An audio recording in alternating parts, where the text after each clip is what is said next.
Sosok Karina Rano, istri Epy Kusnandar yang terpaut 19 tahun. Karina Rano rela diajak sang suami hidup susah saat Epy tak punya job syuting. Kini sang suami malah ditangkap karena narkoba, Jumat, 10 Mei 2024. Tak sendirian, Epy Kusnandar diamankan polisi terkait kasus dugaan penyalahgunaan narkoba bersama rekan pemain sinetron preman pensiun.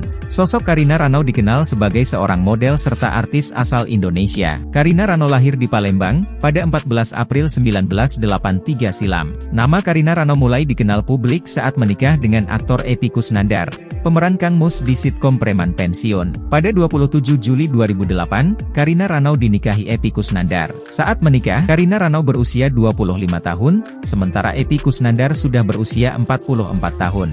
Meskipun hampir 20 tahun lebih muda dari Epy Kusnandar, Karina Rano membuktikan bahwa ia bisa mengimbangi sang suami dalam berumah tangga. Bahkan hingga 2023, rumah tangga Karina Rano dan Epy Kusnandar terjalin harmonis. Karina sendiri diketahui adalah istri kedua Epy Kusnandar. Sebelum dengan Karina, Epy pernah menikah dan dikaruniai dua anak yang bernama Kodrat dan Damar. Epy dan Karina pun telah dikaruniai seorang putra yang diberi nama Quentin Stanislavski Kusnandar. Menjadi istri Epy Kusnandar, Karina Rano dikenal sebagai sosok istri yang setia. Karina menemani sang suami selama menjalani pengobatan kanker saat Epy Kusnandar divonis hidupnya tinggal 4 bulan. Pada saat didekati Epy, Karina Rano mengaku sedang jatuh cinta dengan pria yang seumuran dengannya. Namun usaha Epy Kusnandar berhasil membuat Karina Rano jatuh cinta. Sayangnya hubungan mereka sempat terhalang restu orang tua Karina. Hal itu pun sempat membuat Karina Rano dilema memilih menuruti nasihat ibu atau memilih dengan Epy Kusnandar. Hingga akhirnya Karina Rano memantapkan diri untuk melanjutkan hubungan dengan Epy Kusnandar. Akhirnya setelah menikah, perlahan ibu Karina Rano semakin akrab dengan Epy Kusnandar dan memberikan restunya. Sebelum ditangkap, Epy Kusnandar mengakui jika dirinya saat ini sedang sepi job syuting. Demi keberlangsungan hidup, dia rela berjualan kerupuk keliling dengan sepeda. Selain itu, Epy juga bercerita jika sang istri Karina Rano menggantikan dirinya dalam mencari nafkah sejak sepi job dan sakit. Hal itu membuat Epy merasa malu dan terharu karena sang istrilah yang harus mencari nafkah. Pasalnya, Karina Rano memilih untuk tetap bertahan dengannya. Ia bahkan juga rela menggantikan Epy Kusnandar untuk mencari nafkah. Istri Epy Kusnandar, Karina Rano membuka sebuah warung makan sederhana di kantin sebuah apartemen. Sementara itu, Epy Kusnandar diminta untuk beristirahat total karena kesehatannya yang menurun.